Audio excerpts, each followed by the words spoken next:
kasih-Mu dalam keseharian kami. Sebentar kami akan mendengarkan isi hati-Mu. Berkati firman-Mu bagi setiap kami. Urapi hamba-Mu yang tidak ada apa-apanya ini untuk Kau pakai menjadi saluran berkat bagi setiap kami pada siang hari ini Tuhan. Roh Kudus, pimpin hamba-Mu, layakkan hamba-Mu untuk menyampaikan isi hati-Mu. Kami percaya firman akan menjadi kekuatan dan menjadi inspirasi dalam kehidupan kami. Terima kasih Tuhan. Kami akan duduk diam dan kami akan memperhatikan firman-Mu. Dan biarlah setiap kuasa roh apapun yang akan mencuri kemuliaan nama-Mu, berkat daripada firman Tuhan ini, kami sepakat bersatu hati Tuhan. Kami patahkan kuasa yang di dalam nama Yesus. Hanya Roh Kudus yang kami izinkan memenuhi ruangan ini dan menguasai hati setiap jiwa pikiran kami, sehingga kami fokus akan firman-Mu. Kami tidak gagal fokus untuk memahami setiap kehendak dan rencana Tuhan dalam hidup kami. Terima kasih Tuhan. Tutup bungkus kami semua dalam kuasa darah-Mu, dan ampuni segala dosa dan kesalahan kami, supaya kami layak menerima berkat firman. Di dalam nama Tuhan Yesus, kami telah berdoa dan ucap syukur. Yang siap diberkati firman Tuhan katakan sama-sama. Amin. Haleluya. Silakan duduk Bapak Ibu. Ya, terima kasih untuk WL Singer yang sudah membawa kami semua masuk dalam hadirat Tuhan. Haleluya. Shalom Bapak Ibu. Shalom. Apa kabar? Semua sudah gak punya masalah? Semua masalah sudah selesai? Amin. Semua persoalan sudah selesai? Semua hutangnya sudah selesai? Luar biasa Pak Gembala. Jemaat-jemaat Bumi Anggrek luar biasa. Masalah boleh ada Bapak Ibu, persoalan boleh ada, pergumulan boleh ada sampai hari ini. Tetapi kita menjadi umat-umat yang luar biasa. Karena apa saudara? Allah yang kita sembah Allah yang luar biasa. Kenapa luar biasa? Ada yang tahu kenapa Allah kita Allah luar biasa? Dia baik. Terus apalagi? Karena satu-satunya Allah yang hidup itu hanya Allah kita. Yang mengerti kata amin?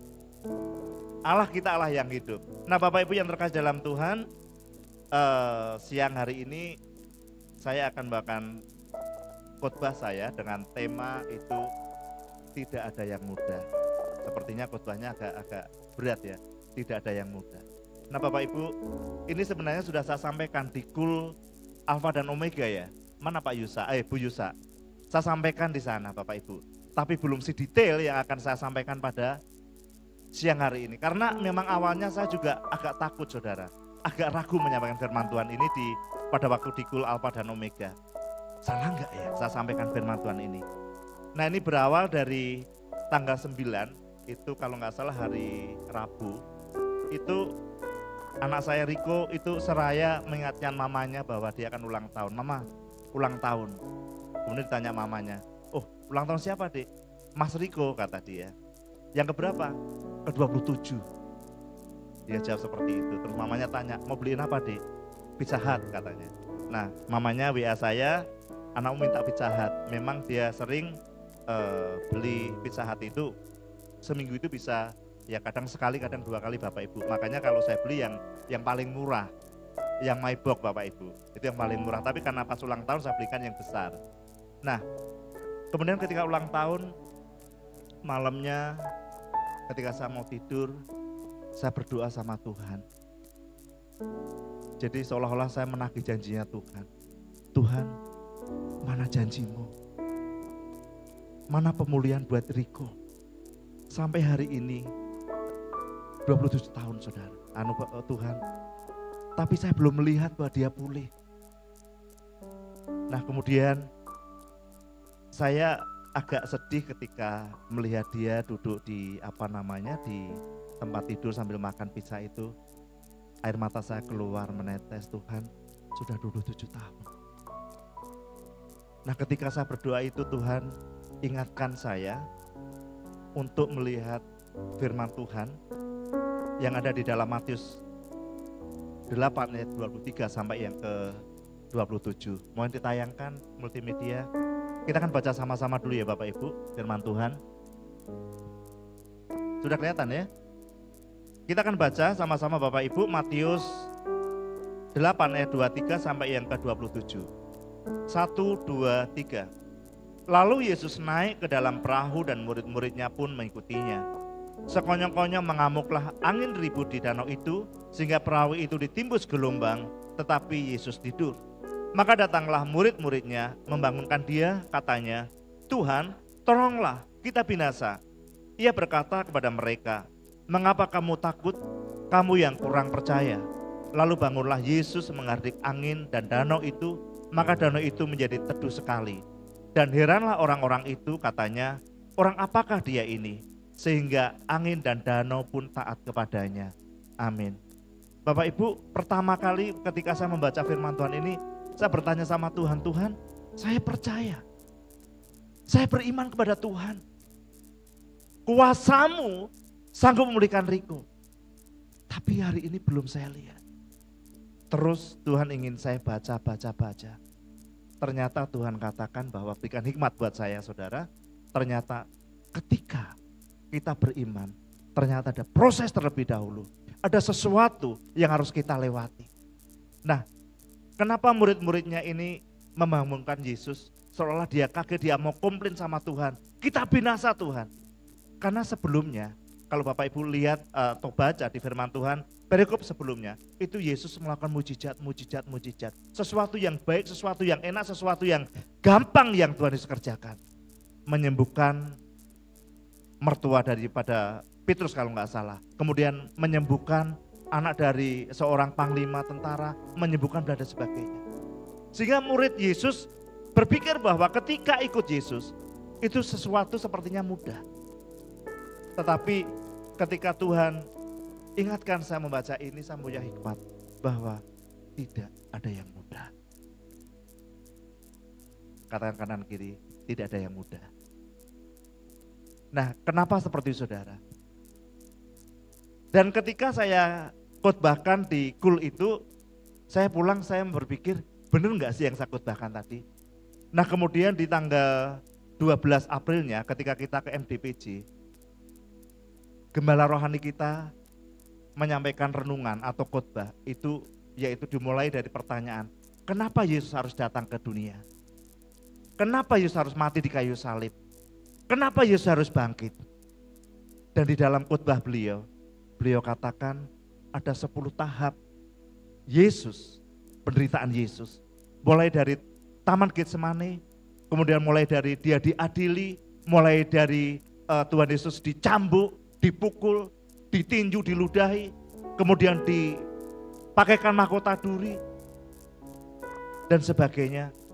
Dan saya masih ingat betul beliau katakan, tidak mudah Yesus melalui ini semua.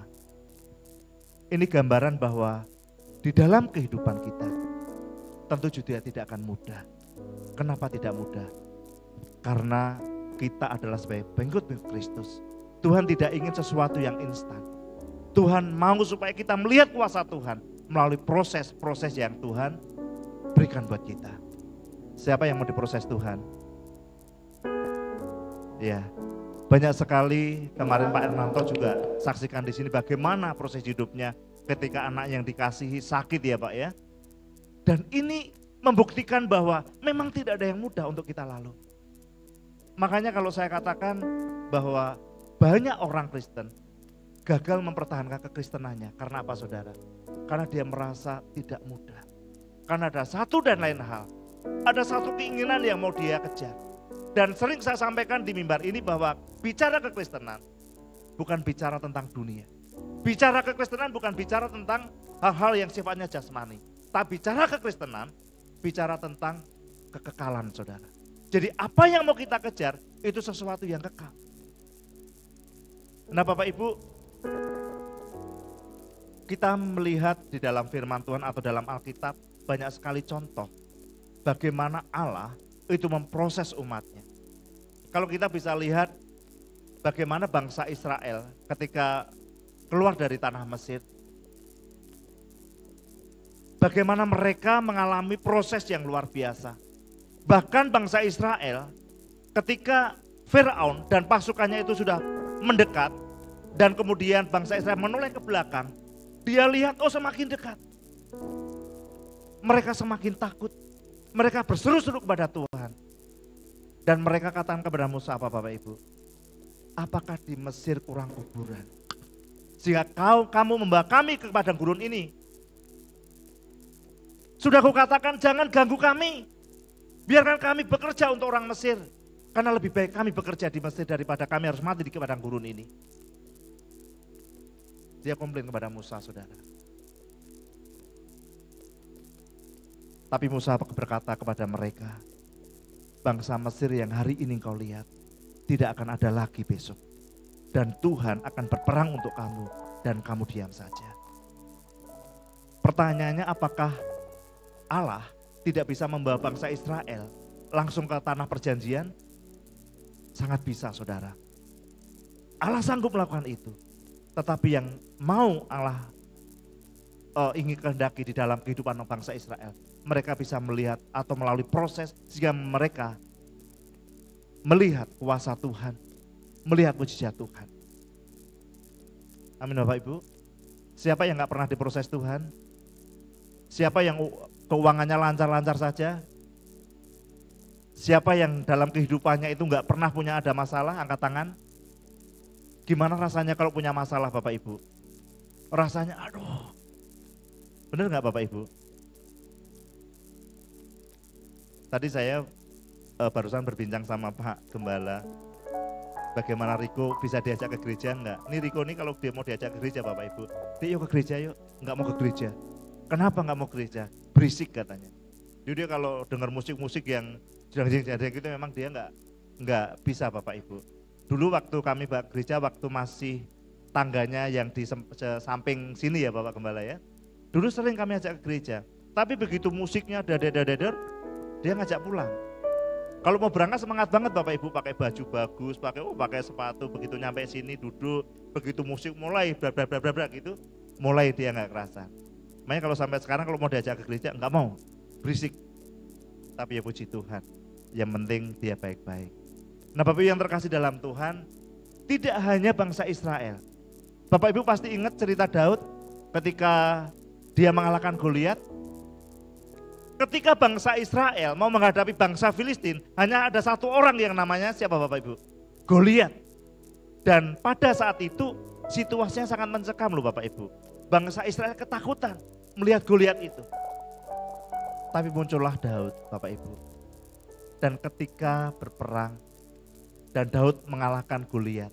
Tetapi endingnya ketika pulang dari peperangan itu, nah ini kalau di bahasa medsos, ras terkuat di bumi ini kalau sudah memprovokasi, ini manjur banget Bapak Ibu. Nah ketika Saul dan Daud pulang, wah ini emak-emak memprovokasi ini. Saul mengalahkan beribu-ribu orang, tapi Daud berlaksa-laksa.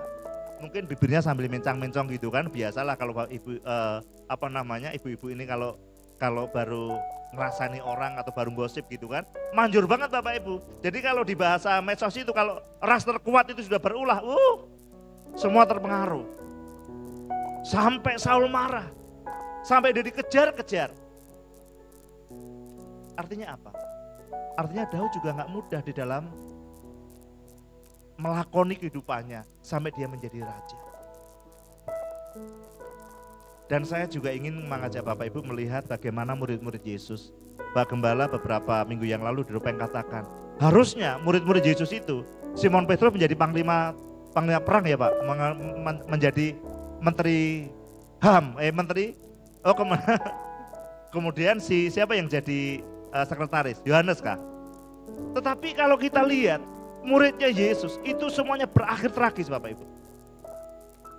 Ya kita lihat saja lah seperti Simon misalkan. Dia mati diapain Bapak Ibu? Disalib ya, disalib. Kemudian Yakobus anak Zebedeus, matinya diapain? Siapa yang tahu? Siapa yang tahu Yakobus matinya diapain? Dipedang Bapak Ibu, dipancung. Kemudian Andreas matinya diapain? Dibunuh di Akaya, di Yunani. Nah kalau ini Bapak Gembala yang khotbah pasti ditanya, siapa murid Tuhan Yesus 12 itu? Nanti pasti ada yang menjawab. Matius, Markus, Lukas, Yahya gitu ya Pak Gembala ya. Jadi murid-murid Yesus juga mengalami hal yang sama, gak mudah dalam perjalanannya. semua berakhir tragis. Nah, ini gambaran bahwa kita sebagai pengikut Kristus, kata Pak Gembala, kita bukan orang beragama, tapi kita pengikut Kristus. Kalau yang kita ikuti saja sanggup melakoni penderitaan sebegitu rupa, maka kita sebagai pengikut-pengikutnya, kita juga harus sanggup melakoni kehidupan kita yang penuh dengan dinamika, penuh dengan persoalan, masalah, bahkan pergumulan. Amin Bapak Ibu. Coba lihat kanan kiri Bapak Ibu, kira-kira lihat mukanya, ada pergumulan enggak kira-kira? Haleluya, puji Tuhan. Semua kita pasti akan mengalami itu, dan semuanya perjalanan hidup kita pasti juga enggak stabil-stabil amat. Amin Bapak Ibu. Makanya kalau pernah saya khotbahkan, kita jalani proses itu tanpa protes. Itu yang baik. Tuhan pasti akan memproses kita. Nah, yang jadi pertanyaan Bapak Ibu, kalau sudah tahu tidak ada yang mudah, bagaimana respon kita? Dalam firman Tuhan tadi dikatakan, di sini dikatakan bahwa Ia berkata kepada mereka, mengapa kamu takut? Kamu yang kurang percaya? Kalau kita sudah tahu bahwa dalam kehidupan kita ini tidak ada yang mudah, bagaimana respon kita? Sikap hidup yang bagaimana yang harus kita ambil? Ada yang tahu? Ayo, respon apa kira-kira Bapak Ibu? Ada yang bisa menjawab? Nanti hadiahnya dikasih Pak Gembala? Bukan saya yang kasih, Pak Gembala yang kasih. Siapa yang tahu? Respon hidup kita bagaimana ketika kita tahu bahwa tidak ada yang mudah dalam hidup ini? Sikap hidup yang seperti apa? Apa? Ya betul. Kalau di dalam hal ini saya katakan berserah. Tidak ada kata lain kecuali kita berserah. Nah, apa sih maksudnya berserah? Saya pelajari Bapak Ibu, berserah ini itu artinya melepaskan kendali atas hidup dan keadaan serta menyerahkan segala sesuatu kepada kehendaknya. Kita hanya berserah. Kalau kita nggak berserah, kita akan capek Bapak Ibu. Makanya tadi saya sampaikan, banyak orang gagal mempertahankan kekristenannya karena apa? Karena dia nggak berserah. Dia ingin mengejar sesuatu oleh karena satu dan lain hal. Mungkin akan mengejar popularitas, ingin mengejar jabatan, ingin mengejar kekayaan, ingin mengejar posisi, ingin mengejar sesuatu yang sifatnya dunia. Orang gagal mempertahankan kekristenannya. Banyak saudara, tetapi jemaat Bumi Anggrek orang-orang yang setia, orang-orang yang berserah semuanya. Amin. Jadi proses itu bukan satu hal yang menakutkan bagi kita, bagi setiap kita yang berserah kepada Tuhan. Nah, saya ingin kita belajar sama-sama berserah. Tadi saya katakan bahwa namanya berserah itu melepaskan kendali atas hidup dan keadaan serta menyerahkan segala sesuatu kepada kehendaknya. Apa maksudnya Bapak Ibu? Yang pertama saya mau sampaikan bahwa menyerahkan segala kehendak, keinginan dan rencana pribadi kita kepada Tuhan. Amin. Kita menyerahkan semua kehendak kita, semua keinginan kita dan semua rencana pribadi kita hanya kepada Tuhan. Apapun yang akan kita rencanakan dalam hidup ini, apapun yang menjadi keinginan dalam hidup kita, hanya kita serahkannya kepada Tuhan. Bukan kehendak kita. Seringkali kita memaksakan kehendak kita Bapak Ibu. Ketika gagal kita akan kecewa sama Tuhan. Ketika tidak berhasil kita merasa bahwa Tuhan tidak pernah menolong kita. Akhirnya mundur dari Tuhan. Yang tadi di VOP sudah jelas dikatakan, seorang pemenang itu yang seperti apa? Ada yang namanya kata-kata setia. Nah Bapak yang terkasih, ketika kita menyerahkan semua keinginan, kehendak, rencana pribadi kita hanya kepada Tuhan, maka Tuhan akan mengambil alih semuanya. Dan saya membaca Alkitab, sepanjang saya membacanya itu saya nggak menemukan bahwa Tuhan menjanjikan sesuatu itu mudah Bapak Ibu. Tetapi janji Tuhan kepada kita, rancangan yang masa depan penuh pengharapan. Bahwa Tuhan akan berjanji akan selalu menyertai, akan selalu menopang, akan selalu memelihara, akan selalu membela. Itu yang janjinya Tuhan kepada kita. Tapi Tuhan tidak janji semuanya mudah, enggak. Tapi janji Tuhan itu adalah penyertaan, pembelaan, perlindungan, pemeliharaan di dalam kehidupan kita. Jadi kalau kita bisa sampai hari ini semua hanya oleh karena pemeliharaan Tuhan. Ya katakan amin. Jadi berserah tadi saya jabarkan menjadi menyerahkan segala kehendak, keinginan dan rencana pribadi kepada Tuhan. Ini sebagai proses, ya Bapak Ibu, sebagai proses melepas diri dari keinginan untuk mengandalkan setiap aspek kehidupan dan mulai mengandalkan Tuhan. Tadi kata Ibu tadi, mulai mengandalkan Tuhan. Ketika kita berserah kepada Tuhan dan kita menyerahkan segala sesuatunya kepada Tuhan, kita ini adalah satu proses di mana kita melepaskan diri kita untuk mengendalikan semua aspek kehidupan kita. Kita mulai mengandalkan Tuhan. Yang mengerti katakan amin. Mau mengandalkan Tuhan? Amin Bapak Ibu. Jadi kalau kita sudah andalkan Tuhan, tentu akan kita mampu mengerjakan, kita akan mampu melakukan segala sesuatunya oleh karena pertolongan Tuhan. Nah, saya catat juga Bapak Ibu bahwa yang namanya berserah itu juga melibatkan kepercayaan penuh pada rencana Tuhan. Artinya kita beriman sepenuhnya hanya kepada Tuhan. Walaupun di saat sulit, di saat kita menghadapi masalah, di saat kita menghadapi persoalan, kemudian kita menghadapi semua pergumulan kita melibatkan kepercayaan penuh kepada rencana Tuhan. Karena apa Bapak Ibu? Semua dalam kehidupan kita itu ada tujuan. Dan rencana Tuhan ataupun apapun yang Tuhan kerjakan itu adalah yang terbaik. Walaupun, saya mau katakan, walaupun kita tidak menyaksikannya hari ini. Kita tidak menyaksikannya saat ini. Nah Bapak Ibu, mohon maaf kalau saya sampaikan, kadang muncul di benak kami. Kadang kami berpikir, kalau saya sudah dipanggil Tuhan, siapa nanti yang akan temani diriku? Itu membuat kami sedih Bapak Ibu. Sama, mamanya juga begitu. Tetapi karena kami sudah berserah kepada Tuhan, dan kami percaya rencana Tuhan itu pasti rencana yang baik. Walaupun saya tidak akan menyaksikan saat kami hidup, walaupun saya tidak akan menyaksikan sampai akhir hayat kami, tapi Tuhan pasti punya rencana yang baik buat anak saya. Termasuk kepada Bapak Ibu semuanya. Mungkin hari-hari ini Bapak Ibu pergumulannya juga belum selesai. Saya nggak tahu persoalan masalah Bapak Ibu apa. Tapi percayalah, Tuhan punya rencana atau membuat segala sesuatunya lebih baik. Walaupun tidak Bapak Ibu saksikan hari ini. Tidak Bapak Ibu saksikan saat ini. Tapi Tuhan tahu yang terbaik yang diberikan buat kita. Yang mengerti katakan amin. Nah Bapak Ibu yang terkasih dalam Tuhan,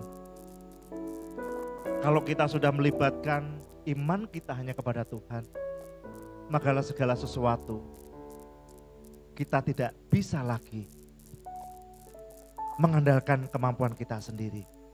Jadi kalau saya boleh ilustrasikan Bapak Ibu yang namanya berserah, atau kalau katakanlah misalkan satu peperangan misalkan, dua pihak berperang. Nah pihak yang menyerah itu pasti akan melepaskan segala sesuatunya kepada pihak yang menaklukkannya. Dia nggak bisa akan berbuat apa-apa lagi.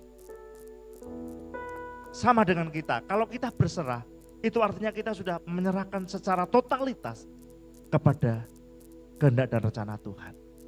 Amin Bapak Ibu. Nah, kemudian yang ketiga, saya pelajari bahwa yang namanya berserah, itu bukti bahwa kita mengakui keterbatasan kita sebagai manusia. Jadi dan kesadaran kita bahwa kita memang tidak akan bisa menyediakan semua jawaban dan kontrol atas setiap persoalan dan masalah yang kita hadapi. Mungkin kita punya masalah dan kita bisa menjawabnya, artinya kita berusaha untuk bisa menyelesaikannya. Tapi ternyata tidak semua persoalan kita bisa kita selesaikan. Tidak bisa kita kontrol. Kalau saja kita nggak berserah kepada Tuhan. Jadi berserah kepada Tuhan sebagai bukti bahwa kita mengakui keterbatasan kita sebagai manusia. Tidak bisa semua kita kerjakan. Tidak bisa semua kita selesaikan Bapak Ibu. Dan pada saat seperti itu, hanya Tuhan yang sanggup menyelesaikan. Yang mengerti katakan amin. Jadi kalau kita sadar bahwa tidak ada yang mudah dan kita mengakui keterbatasan kita, maka hanya ada satu cara, yaitu hanya berserah kepada Tuhan. Jadi ketika kita mengakui keterbatasan kita, bahwa kita tidak punya kemampuan apapun untuk menyelesaikan semua persoalan kita, itu artinya kita mengakui bahwa Tuhan adalah satu-satunya sumber kekuatan kita. Amin Bapak Ibu. Tuhan satu-satunya sumber kebijaksanaan kita. Dan Tuhan satu-satunya sumber kasih yang luar biasa, yang melampaui pemahaman kita. Kalau kita boleh sampai hari ini Bapak Ibu, kalau kita masih boleh duduk saat ini, kita ada dalam ibadah raya kedua ini, semua hanya oleh karena kasih anugerah Tuhan. Yang mengerti katakan amin. Nah Bapak Ibu, mungkin kalau yang sekarang masih bekerja di kantor atau di perusahaan, mungkin enggak, mohon maaf ya, bukan menghakimi, mungkin enggak pusing. Setiap tanggal 1 atau setiap tanggal periode pengupahan Bapak Ibu di perusahaan Bapak Ibu terima upah, bener enggak? Siapa yang masih kerja di perusahaan atau di kantor? Cuman satu, siapa? Angkat tangan. Nah, Bapak Ibu khawatir enggak bulan depan enggak digaji? Khawatir enggak? Khawatir enggak itu? Enggak khawatir kan? Bulan depan pasti ada gajinya. Tapi kalau yang kerjanya, mohon maaf nih, karena saya sudah pensiun, sekarang saya hanya kerja jualan jasa Bapak Ibu. Jadi tukang bangunan. Hari ini saya bekerja. Ada kalanya saya berpikir, nanti setelah ngerjain ini saya ngerjain mana lagi ya? Tapi karena saya tahu Allah yang saya sembah Allah yang luar biasa. Saya berserah kepada Tuhan, puji Tuhan. Sampai hari ini saya masih ada pekerjaan Bapak Ibu. Beri kemuliaan bagi Allah kita. Jadi saya sedang mengerjakan di perumahan Bekasi Kencana Residen yang Ganda Agung ke sana Bapak Ibu, yang di klaster Bougainville. Itu kami buat dapur ukuran 5x6. Puji Tuhan Bapak Ibu. Dan kemarin barusan ditelepon orang, ada yang mau buat gudang ukuran 4x5 dan bangunan untuk toilet dan untuk untuk wudhu. Baru saya approach sekarang. Ya doakan semuanya bisa kami kerjakan. Nah Bapak yang terkasih dalam Tuhan, sama Pak Gembala, beliau punya perusahaan. Emang tenang Pak Gembala? Iya. Kalau beliau nggak berserah kepada Tuhan, mungkin sudah, apalagi beliau sering cerita, yang di sana dibohongin temannya, yang di sini uangnya dibawa marketing dan sebagainya. Emang kemudian kalau sudah, mungkin Bapak Ibu berpikir, wah enak Pak Gembala punya perusahaan. Siapa bilang Pak Gembala tenang? Mohon izin, kalau nggak berharap kepada Tuhan, kalau nggak berserah kepada Tuhan, lah Pak Gembala nggak bakalan tenang. Tapi beliau memberikan teladan kepada kita, selalu berserah kepada Tuhan. Makanya beliau, saya percaya Pak Gembala pasti tenang karena berserah kepada Tuhan dan usahanya diberkati oleh Tuhan. Amin Bapak Ibu. Beri kemuliaan bagi Allah kita yang luar biasa. Benar Bapak Ibu, dulu saya juga nggak pernah mikir waktu masih kerja di kantor, setiap tanggal 7 gajian. Tapi begitu nggak kerja lagi, ya hanya Tuhan. Amin. Jadi ketika kita berserah itu artinya kita mengakui keterbatasan kita. Jadi hanya Tuhan sumber kekuatan kita, sumber kebijaksanaan kita, sumber kasih kita yang melampaui segala-galanya, yang tidak bisa, kadang-kadang kita nggak bisa nalar dengan kemampuan pikiran kita. Kasih Tuhan itu luar biasa. Amin Bapak Ibu. Kasih Tuhan itu luar biasa. Jadi kalau kita nggak berserah kepada Tuhan, kita buat bulan-bulanan iblis, Bapak Ibu. Makanya kalau saya sampai sering juga saya katakan, hanya ada satu Tuhan dalam firman Tuhan katakan. Tetapi kita ini diperbutkan oleh dua juragan, saudara. Dua Tuhan, satunya Tuhan Yesus, satunya iblis. Kalau kita nggak kuat di dalam Tuhan, maka kita akan direbut oleh iblis. Di VOP tadi juga dikatakan, iblis itu masif sekali di dalam mengintimidasi kita, ingin menguasai kita. Iblis juga mau kita menjadi pengikut mereka. Tetapi hanya ada satu Tuhan. Kalau kita menjadi hambanya Tuhan, kita akan menjadi hambanya iblis. Amin. Dan saya percaya yang ada di tempat ini, semuanya hamba Tuhan. Beri kemuliaan bagi Allah kita. Makanya kenapa kita harus bangga punya Tuhan yang luar biasa yang namanya Tuhan Yesus itu. Karena Tuhan yang kita sembah, satu-satunya Tuhan yang hidup. Kenapa Tuhan Yesus lahir di dunia? Karena begitu besar kasih Allah akan dunia ini. Kenapa Yesus harus mati di kayu salib? Karena nggak akan ada penebusan tanpa penumpahan darah. Kenapa Yesus harus bangkit dan naik ke surga? Membuktikan bahwa Allah yang kita sembah itu adalah Allah yang hidup.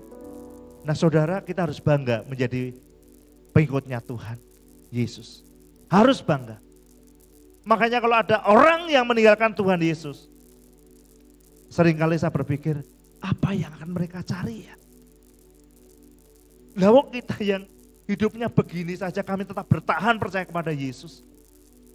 Yang hidupnya sudah baik hanya kurang apa sih? Dia masih meninggalkan Yesus, ganti server saudara. Masa mau sampaikan buat kita semua, jangan sekali-sekali punya pikiran meninggalkan Yesus. Sesulit apapun, seberat apapun pergumulan saudara. Amin. Jangan pernah berpikir. Kalau saudara sudah berpikir, hati-hati. Itu langsung sama iblis. Udah ada pikiran, bablas saudara. Sekali Yesus tetap Yesus. Haleluya. Kemudian yang keempat saudara, berserah kepada Tuhan. Kenapa kita harus berserah kepada Tuhan? Siapa yang gak ingin damai dalam hidupnya? Siapa yang gak ingin damai? Semua ingin damai Bapak Ibu, merasakan kedamaian? Pengen merasakan ketenangan? Nah Bapak Ibu, kalau kita gak berserah kepada Tuhan, kita akan mengalami itu. Kalau kita berserah kepada Tuhan, akan ada rasa kedamaian dalam batin kita. Ada ketenangan dalam jiwa kita. Yang mengerti katakan amin. Jadi kalau kita sudah berserah, damai rasanya, tenang rasanya. Jadi kalau kita enggak berserah, maka kalau bahasa Spanyolnya itu kemerungsung dalam hidup kita. Baru dengar bahasa Spanyol begini Bapak Ibu. Ya, bahasa Spanyolnya itu kemerungsung. Ada yang tahu kemerungsung? Kalau ada orang Spanyol? Jadi kalau kita nggak berserah kepada Tuhan, itu nggak ada kedamaian. Jadi dalam hidup kita itu akan adanya kemerungsung saudara. Saya juga nggak ngerti bahasa Indonesianya apa ini bahasa Spanyol ini. Kemerungsung. Mungkin Pak Suki tahu kemerungsung. Nggak ada bahasa Indonesianya, jujur nggak ada. Makanya saya juga bingung mau ngomongnya apa, kemerungsung itu. Tanya orang-orang yang Spanyol yang ada di sini. Pasti juga bingung mau bahasa Indonesianya. Artinya apa? Kalau kita nggak berserah kepada Tuhan, hidup kita itu akan selalu kayak dikejar-kejar sesuatu Bapak Ibu. Bener nggak? Kayak dikejar-kejar sesuatu. Nggak tenang, nggak ada kedamaian dalam hidup kita. Jadi sepertinya ada sesuatu yang harus akhirnya apa? Kita nggak mengerti kehendak dan rencana Tuhan dalam hidup kita. Hanya orang yang tenang yang bisa berdoa. Amin. Maka firman Tuhan katakan ketika kita menghadapi sesuatu, hendaklah engkau tenang. Supaya kita bisa berdoa. Kalau kita nggak tenang nggak bisa berdoa. Bagaimana mau berdoa? Nggak akan bisa Bapak Ibu. Nah Bapak Ibu yang terkasih, jadi yang mau saya sampaikan, berserah kepada Tuhan menjadi sangat penting. Ketika dalam kehidupan kita, itu memang tidak ada yang mudah. Amin. Kita harus berserah. Yang terakhir yang mau saya sampaikan Bapak Ibu, yang namanya berserah itu bukan sekali Bapak Ibu. Karena masalah itu juga akan muncul berkali-kali. Artinya apa? Berserah itu adalah satu proses yang berkesinambungan di dalam kehidupan kita. Harus kita selalu lakukan itu. Karena persoalan itu tidak cuma datang hari ini. Besok akan ada masalah, lusa akan ada masalah, berikutnya akan ada masalah. Makanya kita harus selalu berserah. Berserah merupakan proses yang berkesinambungan dalam hidup kita. Artinya kita terus belajar untuk menyerahkan kendali hidup kita hanya kepada Tuhan. Kenapa seperti itu? Karena ketika kita menyerahkan semuanya kepada Tuhan, kendali atas hidup kita kepada Tuhan, kita akan diarahkan oleh Tuhan. Amin Bapak Ibu. Kalau kita nggak berserah, kita nggak akan diarahkan. Mohon maaf lah, kalau kita sama Pak Gembala, kita nggak percaya sama Pak Gembala, kita nggak menyerahkan semuanya Pak Gembala, tentu kita nggak akan mengerti arahan dari Pak Gembala. Tetapi hanya orang-orang yang kita, ya udah pelayanan ini kita terus berserah kepada Pak Gembala untuk dituntun, untuk dibimbing. Makanya tuntunannya akan kita mengerti arahnya atau visi pelayanan dari gereja ini kemana kita akan mengerti. Tapi kalau kita nggak berserah, nggak menyerahkan semuanya pelayanan kita itu di tempat ini, maka kita akan mengerti. Nah sama halnya ketika kita berserah kepada Tuhan, kita akan mengerti tuntunan Tuhan. Tuhan yang akan mengarahkan kita. Kita mau apa, Tuhan yang mengarahkan. Amin. Jadi kalau kita berserah kepada Tuhan, artinya kendali hidup kita itu sudah totalitas di tangan Tuhan. Kita diarahkan oleh Tuhan. Jadi berserah ini sangatlah penting dalam kehidupan kita. Sangatlah penting. Dan saya percaya Bapak Ibu mampu lakukan itu. Amin. Bapak Ibu mau berserah kepada Tuhan? Saya mau berserah kepada Tuhan? Haleluya. Saya undang untuk kita bangkit berdiri. Haleluya. Oh sikira lara basa kira basa. Angkat tangan Bapak Ibu. Dan renungkan kebaikan Tuhan sampai hari ini. Di tengah-tengah persoalan masalah yang kita hadapi. Tuhan tidak berjanji bahwa kehidupan kita itu mudah. Tapi Tuhan berjanji bahwa Tuhan akan selalu menyertai, memberikan kekuatan kepada kita, memelihara kita, menopang kita, membela kita. Itu yang Tuhan janjikan kepada kita. Kalaupun hidupmu penuh persoalan atau pergumulanmu masih ada sampai hari ini, izinkan Tuhan campur tangan, berserahlah kepada Tuhan. Karena Tuhan yang sanggup menyelesaikan semuanya.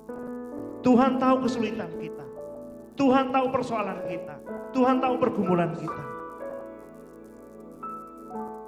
Dan Tuhan sekali-kali tidak akan pernah meninggalkan kita. Itulah janjinya Tuhan. Mari masing-masing kita berdoa kepada Tuhan. Nyatakan kepada Tuhan bahwa kita menyerahkan segala sesuatunya kepada Tuhan.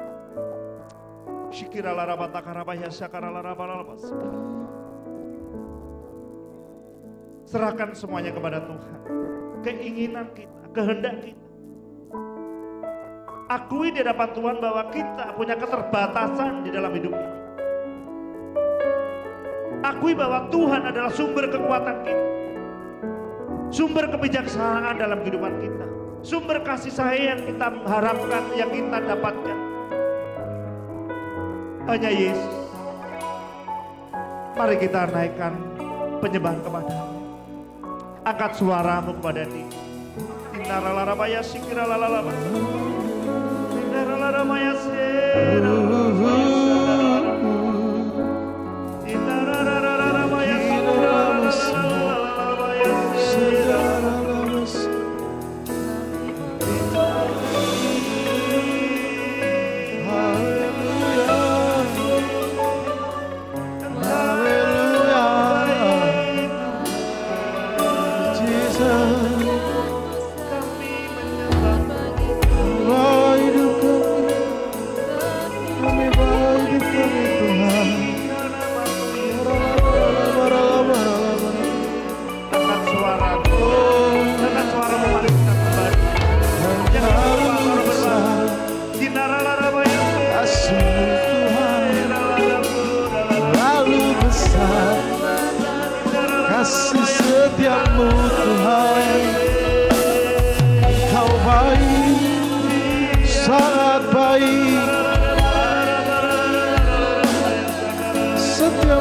Tuhan.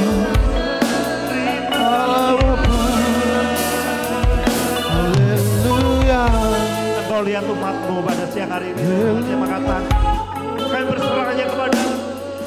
Kami serahkan semuanya kepadamu. Silakan Tuhan ambil alih setiap kendali hidup kami. Kami percaya dengan setiap janji firman-Mu. Orang tak kaya sekadar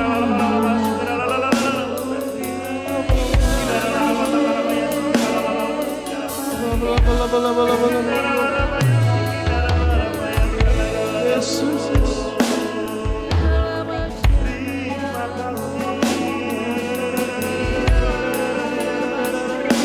Terima kasih Tuhan, berkasih setiamu, berpengorbananmu. Engkau baik Tuhan, Engkau baik Tuhan.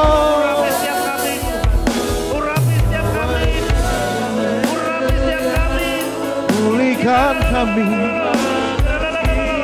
pulihkan kami Tuhan. Kami menyembah-Mu, oh Tuhan. Haleluya.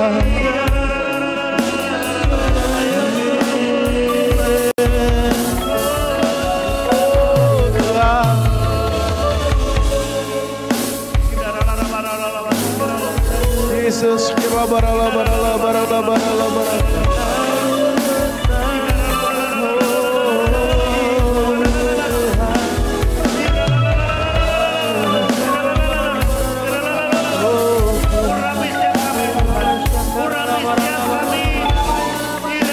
besar pengorbanan-Mu, Tuhan.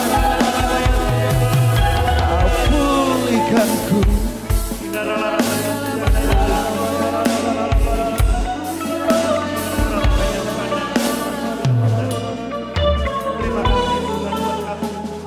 Terima kasih buat penyertaan pimpinan-Mu.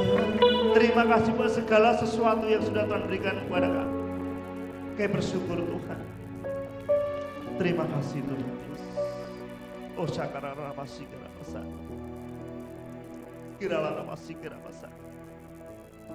Sungguh Kau mengasihi kami. Sehingga Kau turun ke dunia. Sehingga Kau mati disalibkan. Sehingga Kau bangkit Tuhan. Semuanya itu demi kami. Terlalu mahal darah-Mu Yesus. Dan terlalu besar kasih-Mu bagi setiap kami. Kirana masih kira masa. Terima kasih buat pengorbanan-Mu di kayu salib. Terima kasih. Untuk menebus setiap dosa kami. Untuk menebus setiap pelanggaran-pelanggaran kami Tuhan. Urata kasih. Urata kaya sikira lalabasana. Urata kasih. Haleluya. Terlalu Besar kasih-Mu Bapa, pengorbanan yang Kau berikan bagiku terlalu mahal. Darah-Mu Yesus tercurah untuk menebus hidupku. Terlalu besar kasih-Mu Bapa, pengorbanan yang Kau berikan bagiku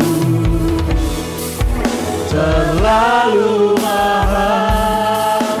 Darah-Mu Yesus tercurah untuk menebus hidupku. Telah kulihat bukti kasih-Mu, Kau menderita gantikanku. Dengan darah-Mu Kau selamatkanku. Kini ku hidup menyenangkan-Mu. Terlalu besar kasih-Mu Bapa, pengorbanan yang kau berikan bagiku terlalu mahal. Darahmu Yesus tercurah untuk menebus hidupku. Terlalu besar kasih-Mu Bapa, pengorbanan yang kau berikan bagiku terlalu mahal. Darah-Mu Yesus tercurah untuk menebus hidupku. Tercurah untuk menebus hidupku. Tercurah untuk menebus hidupku. Tercurah untuk menebus hidupku. Tercurah untuk menebus